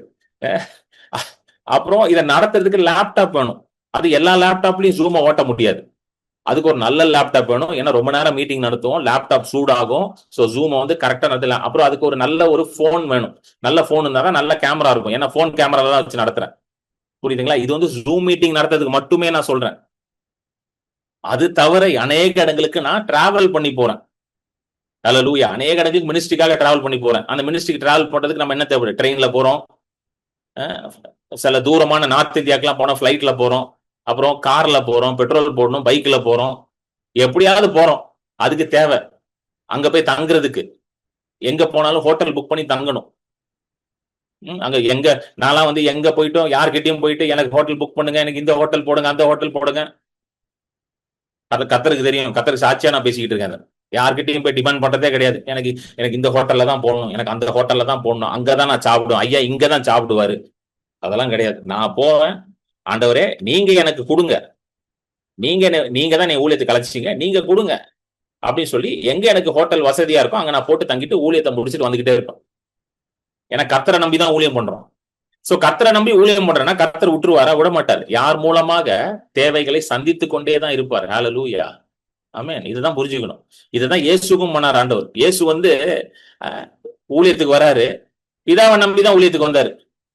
நான் இயேசு அதனால நான் ஊழியம் பண்ண போறேன்னு வரல, பிதாவை நம்பி வர்றாரு. ஏன்னா பரிசுத்த ஆவியானவர் வந்த பிறகுதான் ஊழியத்துக்குள்ளே வர்றாரு. அதுக்கு முன்னாடி ஊழியத்துக்குள்ளே வரல. பரிசுத்த ஆவியானவர் வந்து ஞானஸ்தானம் எடுக்கிறார், ஆவியானவர் உள்ள வந்து நிரப்புறாரு, அப்புறம் தான் ஊழியத்துக்கு வர்றாரு. Completely trusted the father. பிதா கைவிட்டார் அவரை? கைவிடவே இல்லை. ஒரு இடத்துல வந்து இயேசு வந்து சீஷர்கள்ட்ட சொல்றாரு, நல்லா கவனிங்க, மத்தேயு, ஏன்னா இன்னொரு வசனம் இருக்கு, அதை வச்சு சில பேர் சொல்லுவாங்க. மத்தேயு 10:9 சீஷர்களை வந்து இயேசு அனுப்புறாரு ஊழியத்திற்கு. மத்தேயு 10:9. இதெல்லாம் நான் ஏன் உங்களுக்கு டீச் பண்றேன்னா, இது எல்லாருக்கும் பொருந்தும். வெறும் ஊழியக்காரர்களுக்கு மட்டும் இல்ல, இது எல்லாருக்கும் பொருந்தும். It applies to everybody. ஏன்னா நம்ம எல்லாருமே ஆண்டவரோட பிள்ளைகள் தான். ஹல்லேலூயா. நம்ம வேற வேற வேலைகள் செய்யலாம். நீங்க வந்து ஒரு ஒரு ஐடி கம்பெனில இருக்கலாம், இல்ல ஒரு பிசினஸ் பண்ணலாம், ஒரு டீச்சரா இருக்கலாம், ஒரு டாக்டரா இருக்கலாம், இல்ல ஒரு இல்லத்தரசி, ஒரு ஹோம் மேக்கரா இருக்கலாம். ஆனா நம்மளை போஷிக்கிறவர் யாரு? நம்மளோட பிதா தான் நம்மளை போஷிக்கிறார். It is our father who provides for us. Hallelujah. இயேசு வந்து சீஷர்களை அனுப்புறாரு. அப்போ ஒரு கட்டளை கொடுக்குறாரு பாருங்க. உங்கள் கச்சையில் பொன்னையாவது வெள்ளியாவது செம்பையாவது, அடுத்தது அடுத்த வசனம், வலிக்காக பையாவது 2 அப்படியாவது எதையும் வச்சுக்காதீங்கன்றார். Don't provide for you gold silver or any money. எதையும் எடுத்துட்டு போவாதன்றார். எதையும் நீ எடுத்துட்டு போவாதுன்னு சொல்லிட்டார். சரிங்களா? வேலையான் தன் ஆகாரத்துக்கு பாத்திரனா இருக்கிறான். For a worker is worthy of his food. இன்னொரு இடத்துல worker is worthy of his wages வருது. சொல்லி என்ன சொல்றாரு? எப்ப நீ ஊழியத்துக்கு போய் எதையும் எடுத்துட்டு போவாத, ஆனா வேலைக்காரனுக்கு தன் ஆகாரனுக்கு பாத்திரம். அப்ப என்ன அர்த்தம்? உனக்கு என்ன தேவையோ அது கிடைக்கும் அப்படின்ட்டு. நீ போகும்போது நான் உன்னை அனுப்புறேன், நீ போ, ஆனா உனக்கு என்ன வேணுமோ அங்க வந்துடும் அப்படின்ட்டு. சரிங்களா? அப்போ உனக்கு வந்து எப்படி போறானுங்க? உடனே எல்லாம் சொல்லிட்டா பாரு, எதுவுமே இல்லாம தான் ஊழியம் பண்ணாங்க. நல்லா கவனிங்க. இன்னொரு இடத்துல அதே இயேசு தான் கேட்பாரு.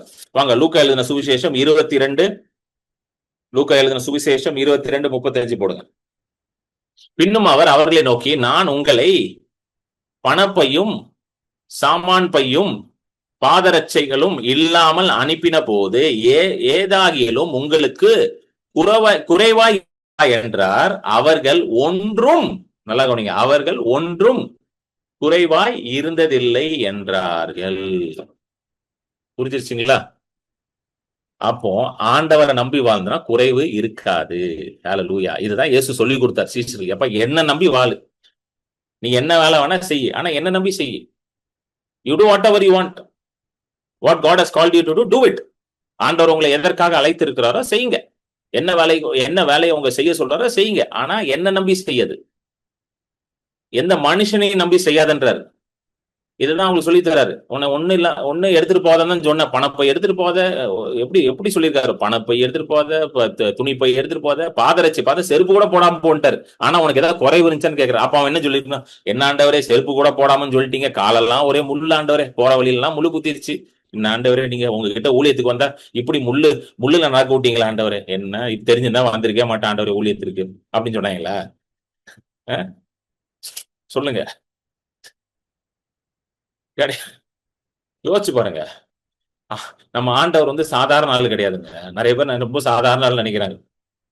அவர் வந்து வானத்தையும் பூமியும் படைத்தவர். பூமியில் உள்ள எல்லாமே அவருக்கு சொந்தமானது. அவருக்கு சொந்தமானதுன்னா உங்களுக்கு சொந்தமானது. ஹல்லேலூயா. whatever belongs to him belongs to you. ஆனா யார் அதை அனுபவிக்க முடியும்? யார் அதை விசுவாசிக்கிறாங்களோ அவங்களாம் அனுபவிக்க முடியும். சோ இன்னையில இருந்து அதை விசுவாசிங்க. ஆண்டவரே, உமக்கு சொந்தமானது எனக்கு சொந்தம். ஆகையால் நான் உண்மையை நம்பி வாழ போறேன். என்ன நீங்க போஷிங்க ஆண்டவரே, என்ன நீங்க வழி நடத்துங்க ஆண்டவரே, ஏன்னா தேவைகளை நீங்க சந்திங்க ஆண்டவரே. நான் என் வேலையை ஒழுங்கா உத்தமமாக உமக்காக நான் வேலை செய்ய போறேன், உமக்காக ஊழியம் செய்ய போறேன், உமக்காக இதை நான் எடுத்து செய்ய போறேன். நீங்க எனக்கு எல்லாவற்றையும் கொடுங்க ஆண்டவரேன்னு சொல்லி அவரை நம்பி செய்யுங்க. அப்புறம் பாருங்க உங்களுக்கு எப்படி தேவைகள் சந்திக்கப்படுதுன்னு பாருங்க. எப்படியாவது ஆண்டவர் கொண்டு வந்துடுறாரு. அதை நீங்க கவலைப்பட வேண்டாம், அது அவர் பார்த்துப்பார். எத்தனை பேர் அதை செய்ய போறீங்க? ஹல்லேலூயா. சோ இதுதான் பேதுரும் யோவானும் அங்க சொல்றாங்க. எப்ப பொண்ணு வெள்ளி என்கிட்ட இல்லைன்னா அவங்ககிட்ட அப்போ இல்லை. இன்னொரு மேட்டர் என்னன்னா, திரும்ப போட்டு தம்பி, அப்போஸ்தலர் 3 வசனத்தை போட்டு பொண்ணும் வெள்ளியும் இடத்துல இல்லை, வசனத்தை போடு. இன்னொன்னு என்னன்னா, இது எனக்கே கொஞ்சம் இன்ட்ரெஸ்டிங் ஆச்சு. இது நிறைய நேரம் நான் வந்து மீட்டிங் எல்லாம் போகும்போது பர்ஸ் எல்லாம் எடுத்துட்டு போக மாட்டேன். ஏன்னா பைபிள் அதெல்லாம் தூக்கிட்டு போனா பர்ஸ் எடுத்துட்டு போக மாட்டேன். பர்ஸ் என்ன பண்ணிடுவேன்னா என் கார்ல வச்சிருவேன், இல்லைன்னா சில நேரத்துல வந்து ஹோட்டல் ரூம்ல வச்சிருவேன். ஏன்னா கொஞ்சம் நம்மளுக்கு ஃப்ரீயா இருக்கணும், எல்லாத்தையும் தூக்கிட்டுலாம் போக முடியாது. இப்போ மீட்டிங் போகும்போது ஏன்னா பிரசங்கம் பண்ணுவோம், ஒரு 1.5 மணி நேரம் 2 மணி நேரம் பிரசங்கம் போகும். அதுக்கப்புறம் நிறைய பேர் ஜெபிக்க வருவாங்க, அது ஒரு 2-3 மணி நேரம் போகும். ஸோ நமக்கு வந்து பர்ஸ் இங்க வச்சோமா அதை அங்க வச்சோமான்னு தேடுறதுக்கு பதில் எல்லாத்தையும் ஒரு வாரமா கார்ல போட்டு இல்லைன்னா ரூம்லயே போட்டு போயிடுவேன். ஸோ அந்த டைம்ல என் கையில காசே இருக்காது. கையில நிறைய நேரம் இப்படிதான் எனக்கு நடக்கும். அந்த டைம்ல கையில காசே இருக்காது. அதுக்காக என்கிட்ட ஒண்ணுமே இல்லை அப்படின்னு கிடையாது. அந்த நேரத்துல என் கையில பணம் கிடையாது. அததான் இங்கேயும் சொல்றாரு, இவங்க ஜெபத்திற்காக வந்திருக்கிறாங்க. See, the purpose they came to the temple is to pray. ஆமென். எதற்காக அவர்கள் வந்தார்கள்? ஜெபிப்பதற்காக வந்தார்கள். சோ அவங்க கையில வந்து எதையும் தூக்கிட்டுலாம் வரல. பர்சிகேஷன் வந்து நீங்க எப்போ பணத்தை தூக்கிட்டு போவீங்கன்னா, எங்கேயாவது மார்க்கெட்டுக்கு போறீங்க, கடைக்கு போறீங்கன்னா பணத்தை தூக்கி, இதே நான் கடைக்கு போறேன்னா கையில பர்ஸ் தூக்கிட்டு போவேன்.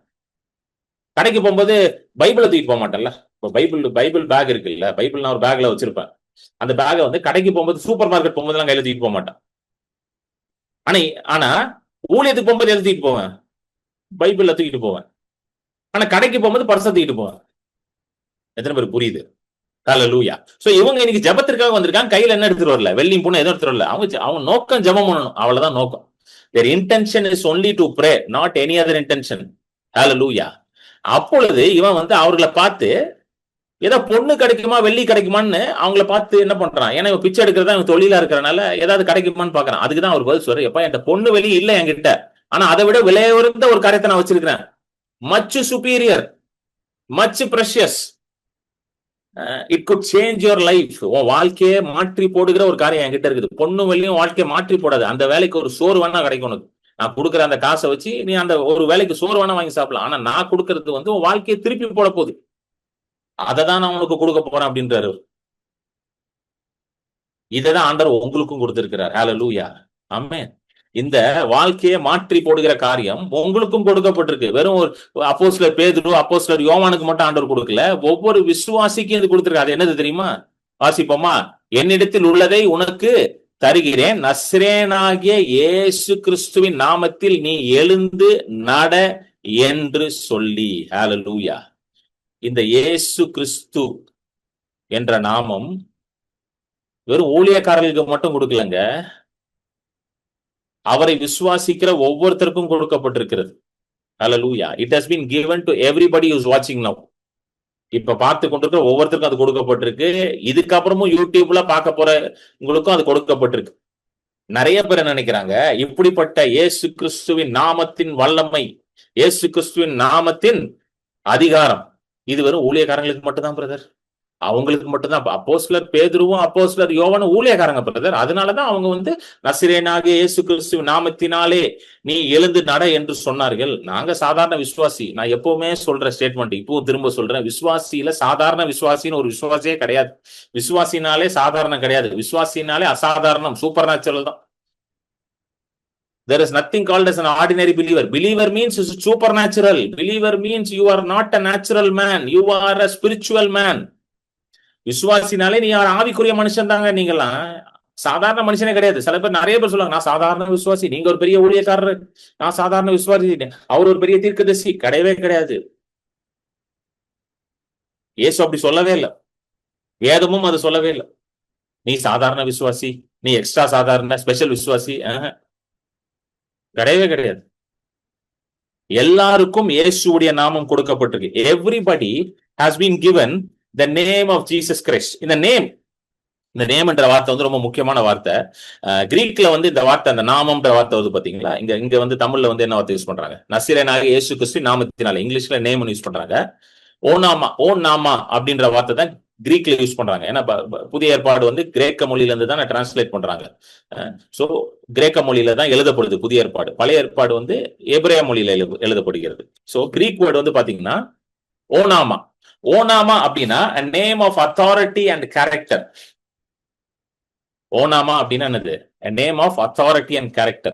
அதிகாரமும் அந்தஸ்தும் ஒரு கேரக்டர் தமிழ் என்ன பண்ணும், நல்ல குணாதிசயமும் உள்ள ஒரு நாமம். ஆமென். சோ இயேசுடைய நாமம் வந்து ஒரு அதிகாரத்தின் நாமம். அதனாலதான் என் நாமத்தினாலே பிசாசுகளை துரத்துங்கள்ன்றாரு. ஏன் இயேசு அப்படி சொன்னாரு? என் நாமத்தினால பிசாசை துரத்துனா அது அதிகாரத்தின் நாமம். It is a name of authority. It is a name of power. Hallelujah. So இந்த நாமத்தை விசுவாசிகளாகிய நீங்கள் அன்றாடம் பயன்படுத்தலாம். All believers can use this name in your life daily. It is not a thing that you can use only for special occasionக்கு தாங்க கொடுத்துட்டு இருக்கா, கிடையாது. தினமும் உங்க வாழ்க்கையில இயேசுவோட நாமத்தை நீங்க பயன்படுத்தலாம். ஆன வழியை தான் பரிசுத்த ஆவியானவர் உண்டாக்குறார். அப்போஸ்தலர் 1:8 போடுங்களேன். அப்போஸ்தலர் 1:8 போடுங்க. அப்போஸ்தலர் 1:8. இயேசு சொல்றாருல, அவர் பரத்தில் எடுத்துக்கொள்வதற்கு முன்பதாக, பிஃபோர் ஹி அசெண்டட் டு ஹெவன், இயேசு சீஷர்களுக்கு என்ன சொல்றாரு பாருங்க. பரிசுத்த ஆவி உங்களிடத்தில் வரும்போது நீங்கள் பலனடைந்து, பரிசுத்த ஆவியானவர் வந்துட்டாரு, அவர் வந்துட்ட உடனே உனக்கு என்ன ஒரு பலன் உண்டாகுன்றார். Hallelujah. But you shall receive power when the Holy Spirit has come upon you. Hallelujah. அந்த வார்த்தை பலன் அடைந்து, இங்கிலீஷ்ல power, but you shall receive பவர்னு வருது, தமிழ்ல பலன் அடைந்துன்னு வருது. அந்த வார்த்தை கிரேக்க மொழியில டுனாமிஸ் அப்படின்னு ஒரு வார்த்தை. அந்த டுனாமிஸ் அப்படின்னா டைனமைட் பவர். டைனமைட், அந்த டைனமைட்னு ஒரு வெடி இருக்கும் பாத்தீங்களா, அந்த வெடியை தான் பாறைகள் எல்லாம் உடைப்பாங்க வச்சு. ஸோ டுனாமிஸ் என்ற வார்த்தையில இருந்து தான் டைனமைட் என்ற வார்த்தையை ஆங்கில வார்த்தையை வருகிறது. ஸோ எப்படிப்பட்ட பவர் உங்களுக்குள்ள இருக்குதான்? ஒரு டைனமைட் பவர். ஒரு பாறையே வெடிக்கிற அளவுக்கு வல்லமை உள்ள ஒரு கருவி தான் டைனமைட், ஒரு வெடி தான் டைனமைட். அப்படிப்பட்ட ஒரு வல்லமை ஆண்டவர் உங்களுக்கு பரிசுத்த ஆவியின் மூலமாக வைத்திருக்கிறார். இதை எப்படி நீங்க ரிலீஸ் பண்ண முடியும் என்றால், இயேசுவின் நாமத்தை நீங்க உச்சரிக்கும் பொழுது அந்த பவர் ரிலீஸ் ஆகுது. Hallelujah. When you speak the name of Jesus, the dunamis power that is inside of you is released out of you. Hallelujah. எத்தனை பேருக்கு புரியுது? மார்க் 16:17 போடுங்க. மார்க் 16:17. இயேசு இதுவும் இயேசு எப்போ பேசுறாருன்னா, அவர் அந்த 40 நாள் இருந்த, இது எல்லாமே இந்த 40 நாள்ல பேசுற காரியம். இந்த அப்போஸ்தலர் 1:8, மார்க் 16:17 40 நாள் அவர் இருக்கார் பாத்தீங்களா. உயிரோட எழும்பின பிறகு தம்முடைய சீஷர்களுக்கு தேவனுடைய ராஜ்யத்தை குறித்து அநேக காரியங்களை அவர் போதிக்கிறார். அந்த 40 நாள் முடிந்த பிறகுதான் பரிசுத்த ஆவியானவர் வருகிறார். ஆமென். ஓகே, பாருங்க. விசுவாசிக்கிறவர்களால் நடக்கும் அடையாளம். விசுவாசிக்கிறவர்களால்னா உங்களை பத்தி எழுதியிருக்கு. விசுவாசிகள், பிலீவர்ஸ், விசுவாசிக்கிறவர்களால் நடக்கும் அடையாளம் என் நாமத்தினால. எந்த நாமம்? இயேசு என்ற நாமத்தினாலே. சொல்லுங்க, இயேசு என்ற நாமத்தினாலே. என் நாமத்தினாலே பிசாசுகளை துரத்துவீர்கள். ஹல்லேலூயா, ஆமென். என் நாமத்தினாலே. சொல்லுங்க, இயேசு என்ற நாமத்தினாலே பிசாசுகளை துரத்துவீர்கள், நவமான பாஷைகளை பேசுவார்கள். அடுத்த வசனம், சாவுக்கு ஏதுவான சர்ப்பங்களை எடுப்பார்கள், சாவுக்கு ஏதுவான யாதொன்றையும் குடித்தாலும் அது அவர்களை சேதப்படுத்தாது. ஆமென். வியாதியஸ்தர் மேல் கைகளை வைப்பார்கள், அப்பொழுது அவர்கள் சொஸ்தமாவார்கள் என்றார். ஆமென். இது எல்லாம் எப்படி பாசிபிள்? இது எல்லாமே எப்படி பாசிபிள்? ஒவ்வொரு விசுவாசியோட லைஃப்லயும் இது பாசிபிள். அதுக்கு காரணம், இயேசு என்ற நாமத்தை நீங்கள் உச்சரிக்கும் பொழுது உங்களுக்குள்ள இருந்த பரிசுத்த ஆவியானவர் தன்னுடைய வல்லமையும் பலத்தையும் வெளிப்படுத்துவார். So the name of Jesus releases the power that is inside of you. பரிசுத்த ஆவியானவரோட வல்லமை எல்லாருக்குள்ளயும் தான் இருக்குது. நிறைய பேர் நினைக்கிறாங்க, இல்லன்னு நினைக்கிறேன். கிடையாது. பரிசுத்த ஆவியானவர் உள்ள இருக்கிறார்னா வல்லமையோட இருக்கிறார். ஆனா ஏன் ரிலீஸ் ஆக மாட்டேங்குது? இயேசு என்ற நாமத்தை நாம் உச்சரிக்கும் பொழுதுதான் ரிலீஸ் ஆகும். அதை எடுத்து விசுவாசத்தோட பேசணும். ஆண்டவரே, மார்க் 16:17 நீங்க சொல்லியிருக்கிறீங்களே, இயேசு என்ற நாமத்தினாலே பிசாசுகளை துரத்துவீர்கள் என்று. இப்பொழுது நான் இயேசு என்ற நாமத்தினால இந்த பிசாசை துரத்துறேன், என் வீட்டை விட்டு வெளியே போ, இனி இந்த பிசாசு என் வீட்டுக்குள்ள வரக்கூடாது. இயேசு என்ற நாமத்தினால இந்த வியாதி என்னை விட்டு வெளியே போ, இனி இந்த வியாதி எனக்கு வரக்கூடாது. அப்படி நீங்க இயேசுவோட நாமத்தை எடுத்து பேசுனீங்கன்னா அங்க அற்புதம் நடக்கும், அங்க அடையாளங்கள் நடக்கும், தேவனுடைய வல்லமையும் அதிகாரத்தையும் நீங்க பார்க்க ஆரம்பிப்பீங்க. ஹல்லேலூயா. அப்படிப்பட்ட வல்லமை உள்ள அதிகாரம் உள்ள நாமம் தான் இயேசு என்ற நாமம். சோ இததான் அப்போஸ்தலர் பேதுரு சொல்றாரு, நசரேயனாகிய இயேசு கிறிஸ்துவின் நாமத்தினாலே எழும்பு. அவர் என்ன சொல்லலாங்கன்னா, நான் அப்போஸ்தலர் பேதுரு பெந்தேகோஸ்து நாள்ல நான் எழும்பி பிரசங்கம் பண்ண 3000 பேர் ரட்சிக்கப்பட்டாங்க, ஆகையால் நீ எழும்பு, நான் எவ்வளவு பெரிய ஊழியக்காரன், நான் ஜெபம் பண்ணா நடக்கும் அப்படின்லாம் சொல்லல அவர். அப்படியா சொன்னாரு? அப்படி சொல்லியிருந்தா அந்த ஆள் கடைசி வரைக்கும் சப்பானியா தான் இருந்திருப்போம். நான் எவ்வளவு பெரிய ஊழியக்காரன், இயேசுவோடய நான் வாழ்ந்தேன், இயேசுக்கு நான் தான் ரைட் ஹேண்டு, என் மேலதான் இயேசு சபையை கெட்ட போறாருன்னு சொன்னாரு. இந்த ஊர்லயே இந்த உலகத்திலேயே நான் தான் பெரிய ஊழியக்காரன், அதனால நான் சொன்னா நீ எழும்பணும் எந்திரி அப்படின்னு சொன்னாரா? கிடையாது. அதுதான் புரிஞ்சுக்கணும். It is not at all our effort, it is completely the work of the Holi Spirit. இது நம்மளுடைய கிரியைகளை சார்ந்ததே கிடையாது, இது முற்றிலும் பரிசுத்த ஆவியின் கிரியைகள். அதனாலதான் எல்லாருக்கும் வேலை செய்யும்னு சொல்றேன். That is why it works for everybody, not just you. Hallelujah. உங்களுக்கு வேலை செய்யும், உங்க வீட்டுல இருக்கவங்களுக்கு வேலை செய்யும். ஏன் நேத்து ரட்சிக்கப்பட்டிருப்பார் ஒருத்தர், அவருக்கும் வேலை செய்யும். ஏன் இந்த மீட்டிங்ல ரட்சிக்கப்பட்டிருக்கீங்களா, உங்களுக்கும் வேலை செய்யும். இந்த மீட்டிங்ல தான் பிரதர் நான் இயேசுவை ஏற்றுக்கொண்டா, உங்களுக்கும் வேலை செய்யும். ஏன்னா இயேசு என்ற நாமம், ஏன்னா வேலை செய்யறது இயேசு என்ற நாமம், வேலை செய்யறது உங்களுக்குள்ள இருக்கிற ஆவியானவர், நீங்க கிடையாது. ஹல்லேலூயா. ஆமென். நம்ம வாயத்தது பேசினா போதும், அந்த நாமத்தில் இருக்க வல்லமை வேலை செய்ய ஆரம்பிக்கும். அந்த அதுதான் பவுல் எழுதுறாரு, பிலிப்பியர் சபைக்கு எழுதுறாரு. பிலிப்பியர் 2வது அதிகாரம் 9வது வசனம். பிலிப்பியர் 2:9 போடுங்க. பிலிப்பியன்ஸ் 2:9. ஓகே. ஆதலால் தேவன் எல்லாவற்றிற்கும் மேலாக அவரை உயர்த்தி, யாரை உயர்த்தி? இயேசுவை உயர்த்தி. எல்லாவற்றிற்கும் மேலாக, சொல்லுங்க, எல்லாவற்றிற்கும் மேலாக சொல்லுங்க, எல்லாவற்றிற்கும் மேலாக. எல்லாவற்றிற்கும் மேலாக என்றால் கிரேக்க மொழியில எல்லாவற்றிற்கும் மேலாக. எல்லாவற்றிற்கும் மேலாக என்றால் ஆங்கிலத்துல எல்லாவற்றிற்கும் மேலாக தான். எல்லாவற்றுக்கும் மேலானா எல்லாவற்றுக்கும் மேலாதான், எந்த மொழியிலும் அதான். ஹல்லேலூயா. சொல்லுங்க. therefore God has highly exalted him. எல்லாவற்றுக்கும் மேலாக, உங்க பிரச்சனைக்கு மேலாக, உங்க வியாதிக்கு மேலாக, நீங்க கடந்து போற இந்த சூழ்நிலைக்கு மேலாக, என்னங்க, உங்க குடும்பத்துக்கு மேலாக. ஹல்லேலூயா. நீங்க பாக்குறீங்களா ஒரு பிரச்சனை, இந்த பிரச்சனை எப்படிதான் தீருமோ, இந்த வியாதி எப்படிதான் சுகமாகுமோ, அதுக்கும் மேலாக. ஹல்லேலூயா. ஆதலால் தேவன் எல்லாவற்றுக்கும் மேலாக இயேசுவை உயர்த்தி, அவரை உயர்த்தி, அடுத்த வசனம், இயேசுவின் நாமத்தினாலே வானோர் பூதலத்தோர் பூமியின் கீழானோருடைய முழங்கால் யாவும் முடங்கும்படிக்கும். 11வது வசனம், பிதாவாகிய தேவனுக்கு மகிமையாக இயேசு கிறிஸ்து கர்த்தர் என்று நாவு யாவும் அறிக்கை பண்ணும்படிக்கு எல்லா நாமத்திற்கும் மேலான நாமத்தை அவருக்கு தந்தார். எல்லா நாமத்திற்கும் மேலான நாமம், the name above every name and all name.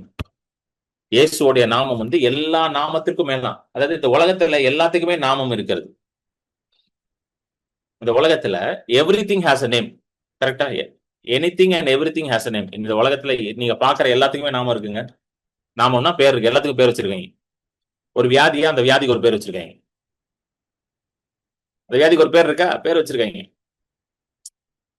சரியா படிக்கலையா, ஒரு பையன் சரியா படிக்கலையா, அதுக்கு ஒரு பேர் வச்சிருக்காங்க. எல்லாத்துக்கும் பேர் வச்சிருக்காங்க. சில பேர் சொல்லுவாங்க, என் புள்ள ஒரு இடத்துல உட்கார மாட்டான் பிரதர் அப்படின்னுவாங்க, அதுக்கு ஒரு பேர் வச்சுட்டாங்க. என்ன பேருனா ADHDன்றாங்க, அட்டென்ஷன் டிஃபிசிட் டிசார்டர் ஏதோ சொல்றாங்க. அது மாதிரி எல்லாத்துக்கும் ஒரு பேர் வச்சிருக்காங்க. உலகத்துல பேர் இல்லாதே கிடையாது, எல்லா பிரச்சனைக்கும் பேர் இருக்கு. அந்த பேரை கேட்டோன்னா பயம் வருது. ஐயோ இது இருக்கா, இந்த வியாதியா, ஐயோ கேன்சரா, ஐயோ அது கேன்சர்னு கேட்டோன்னு தான் பயம் வருது. கரெக்டா? கேன்சர்னு கேட்காத வரைக்கும் பயம் வர மாட்டேங்குது. கரெக்டா இல்லையாங்க? கரெக்டா இல்லையா? கேட்டாதான் பயம். அது வரைக்கும் உன் கையில சின்னதா ஒரு இது மாதிரி இருக்குன்னு வச்சுக்கோங்களேன். இப்ப சும்மா எக்ஸாம்பிள் சொல்றேன். கையில சின்னதா ஒரு கொப்பள மாதிரி இருக்கு, ஒரு கட்டி மாதிரி இருக்கு.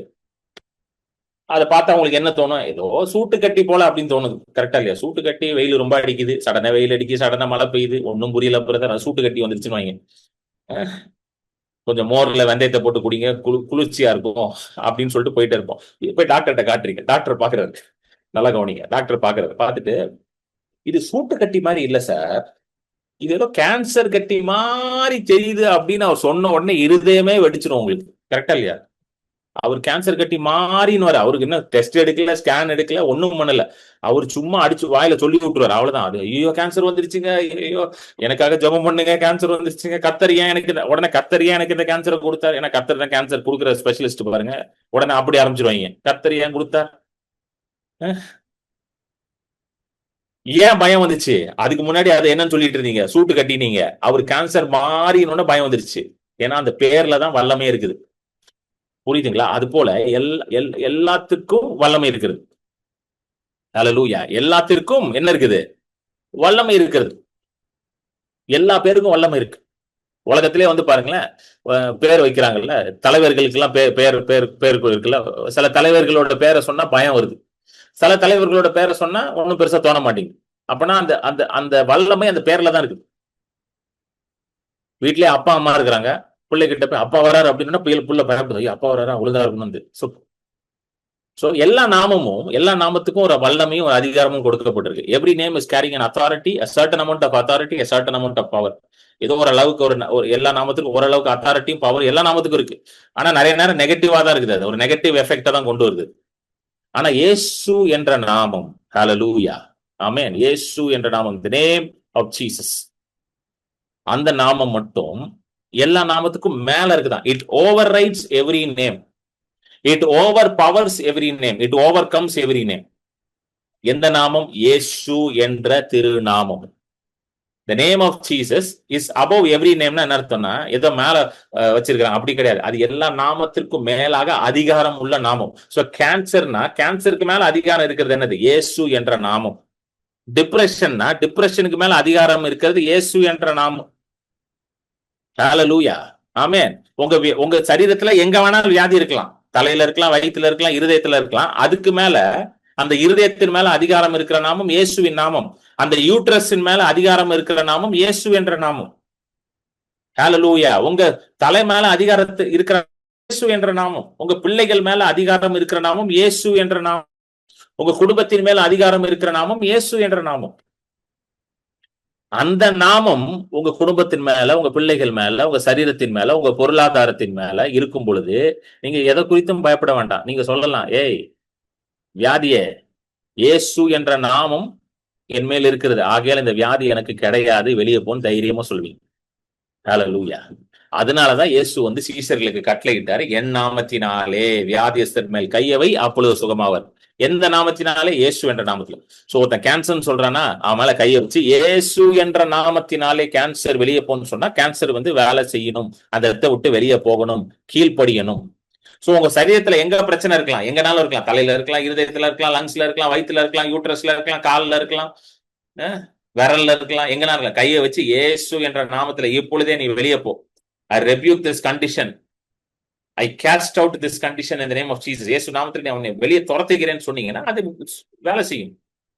அதை விட்டுட்டு டாக்டர் ரிப்போர்ட் எடுத்து வச்சுட்டு ஐயோ டாக்டர் சொல்லிட்டாருங்க, ஸ்கேன்ல சொல்லிட்டாருங்க, ஸ்கேன்ல எப்படி காட்டுதுங்கன்னு சொல்லி அந்த வியாதி பேயே சொல்லிட்டு இருந்தீங்கன்னா அந்த வியாதி தான் வேலை செய்யும்.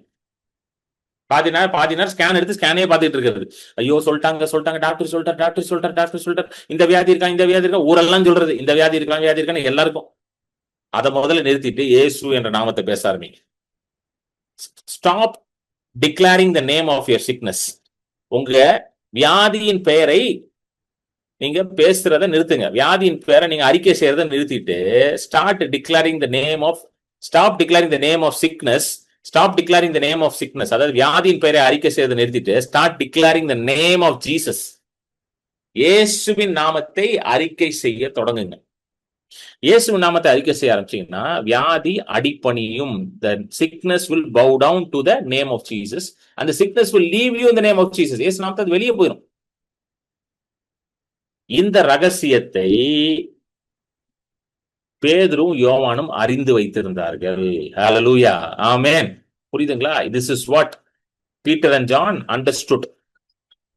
அதனாலதான் என்ன பண்றாங்க பாருங்க. திரும்ப வந்துரு தம்பி. அப்போஸ்தலர் 2:6 கூட அந்த வசனத்தை போட்டு தம்பி. நசரேயனாகிய இயேசு கிறிஸ்துவின் நாமத்தினாலே. இயேசு என்ற நாமத்தினால வசனம் சீக்கிரம் மாறணும். அதுக்கு மட்டும் என்னன்னு தெரியல. ஏன்னா நம்ம அட்மினும் வந்து ஊழியக்காரரா இருக்கிறனால அவரும் கொஞ்சம் வல்லமையானவரா இருக்கிறாரு. சோ வசனத்தை மாத்துன்னு சொன்னாலும் மாத்த மாட்டாரு. அவரும் கொஞ்சம் டஃப் கொடுக்குறாரு. அட்மினும் ஒரு பெரிய ஊழியக்காரர். அவரும் அட்மினும் நம்ம ஒரு வசனம் போட சொன்னா அவரு ஒரு வசனம் போடுவாரு. அவர் ஒரு ஊழியக்காரர் இல்ல. அப்போஸ்தலர் 3 சொன்ன தம்பி. நீங்க சரிங்களா?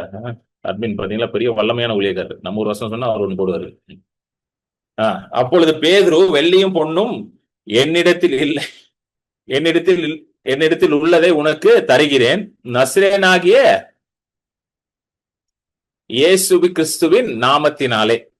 ஆமென். நசரேயனாகிய இயேசு கிறிஸ்து நாமத்தினாலே நீ எழுந்து நட என்று சொன்னார். So what worked for the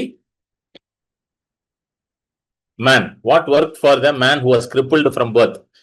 பிறவியிலிருந்து தன்னுடைய தாயின் கர்ப்பத்திலிருந்து சப்பானியாக இருந்த மனுஷனுக்கு என்ன வேலை செஞ்சுச்சுங்க? பொண்ணு வெளியே வேலை செய்யல.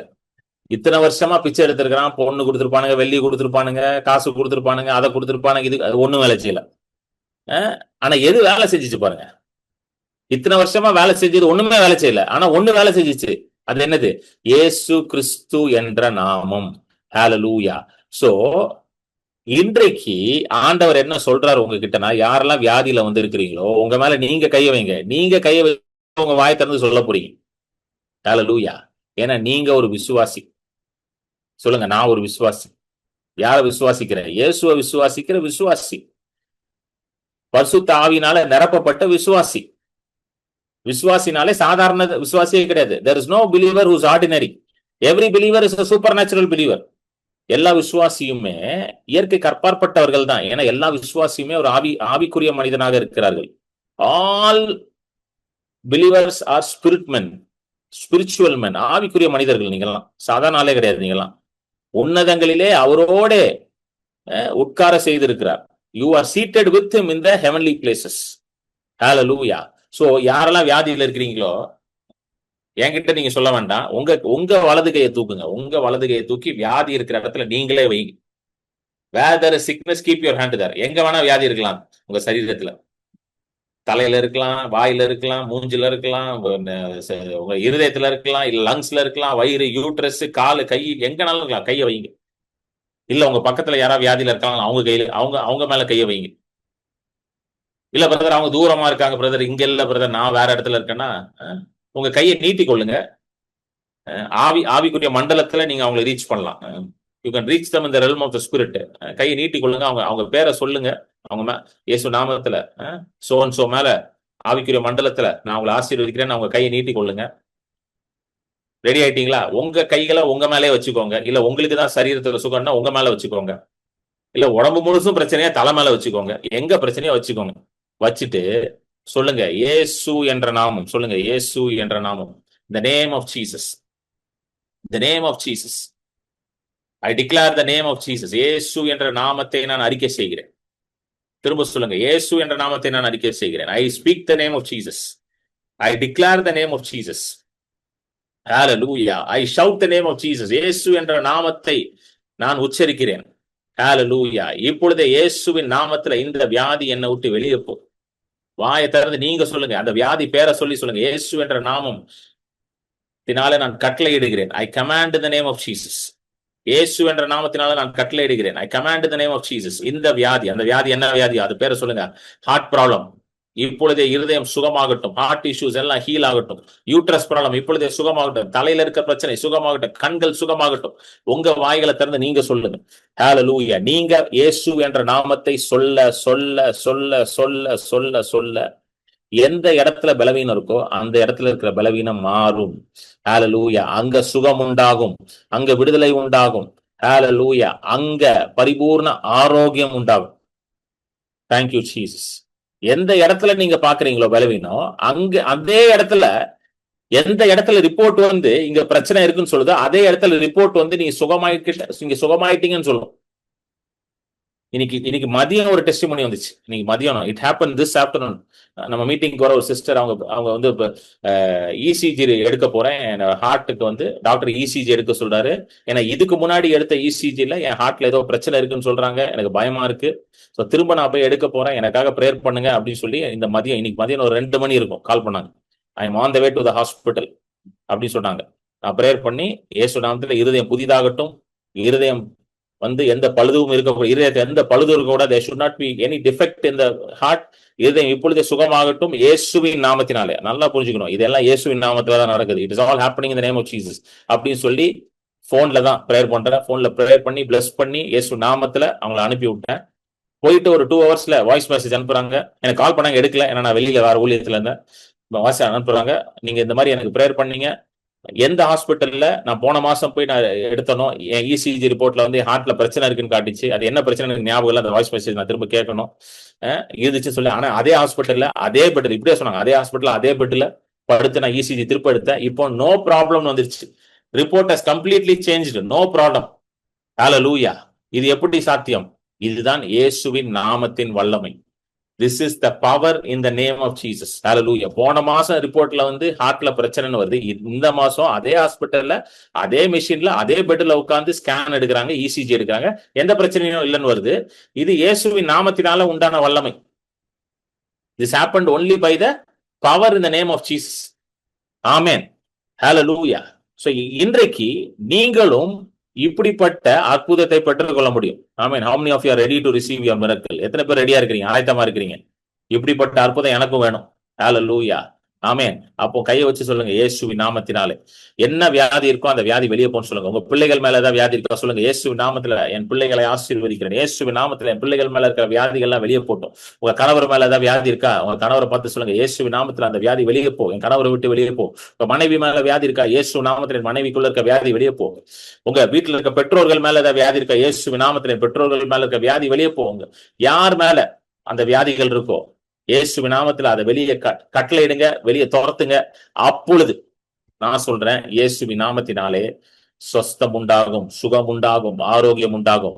Because the power is in the name of Jesus. ஏனென்றால் வல்லமை, அதிகாரம் அந்த நாமத்தில தான் இருக்கிறது. ஹalleluya. Whoever speaks the name of Jesus will be saved. ஹalleluya. வேதம் சொல்லுகிறது, அவரை நோக்கி யார் கூப்பிட்டா, அவர் நாமத்தை நோக்கி யார் கூப்பிட்டாலும் அவர்கள் என்ன ஆவார்களாம், சுகமாவார்கள். Whoever calls on the name of Jesus shall be saved. அப்படிதானே போட்டிருக்கு வேதத்துல. இயேசுவின் நாமத்தை யார் கூப்பிட்டாலும் அவர்கள் ரட்சிக்கப்படுவார்கள், அவர்கள் சுகமாவார்கள். ஹalleluya. நீங்க அந்த நாமத்தை யூஸ் பண்ணுங்க. Thank you Jesus. Hallelujah. நம்ம ஜெபிப்போம். Thank you Lord. ஸ்தோத்திரம் ஆண்டவரே. Hallelujah. Thank you Lord. ரிகபா ஷெக்கெனமே. Hallelujah. ஆண்டவரே, இயேசு நாமத்துல ஒவ்வொருத்தரையும் ஆசீர்வதிக்கிறேன், ஒவ்வொருத்தரையும் ஆசீர்வதிக்கிறேன், ஒவ்வொருத்தரையும் I bless everyone in the name of Jesus. எல்லாரும் கைகளை உயர்த்தி சொல்லுங்க, இயேசு நாமத்துல நான் சுகமானேன்னு சொல்லுங்க. இயேசு நாமத்துல நான் சுகமானேன், இயேசுவின் நாமத்துல நான் சுகமானேன். I bless everyone. Let the healing river flow in their lives. Hallelujah. Rahama leheneme shikaranama. Thank you Lord. எல்லா பலவீனமும் இப்பொழுதே மாறட்டும், எல்லா பலவீனமும் மாறட்டும், இப்பொழுதே சுகம் உண்டாகட்டும். ரிப்போர்ட்கள் எல்லாம் மாறட்டும், டாக்டர் ரிப்போர்ட் எல்லாம் மாறட்டும், இயேசுவின் நாமத்துல, இயேசுவின் நாமத்துல. I declare in the name of Jesus every report of the doctor to be changed in the name of Jesus. Hallelujah. Rahama shekeneme rikaba liha raha namo shokodikarabu rahaba leheneme shikaranama. Thank you Lord. Thank you Lord. Rikaba shikha rahamo lohodi. இப்பொழுதே எல்லா சரீரத்தில் இருக்கிற எல்லா உறுப்புகளும் இப்பொழுதே சுகமாகட்டும், இப்பொழுதே சுகமாகட்டும், இப்பொழுதே சுகமாகட்டும். இயேசுவின் நாமத்துல ஆண்டவரே, இப்பொழுது பார்த்து கொண்டிருக்கிற ஒவ்வொருத்தருடைய சரீரத்திலும் இப்பொழுதே சுகம் உண்டாவதாக, இப்பொழுதே இயேசுவின் நாமத்துல சுகம் உண்டாவதாக. Thank you Lord. நன்றி நன்றி நன்றி நன்றி நன்றி. ஹalleluya. உங்க சரீரங்களை நீங்க செக் பண்ணி பாருங்க, சோதித்து பாருங்க, டெஸ்ட் எடுத்து பாருங்க. நிச்சயமாக தேவனுடைய சுகத்தை நீங்க பெற்று இருப்பீங்கன்னு நான் விசுவாசிக்கிறேன். ஹalleluya. Thank you Lord.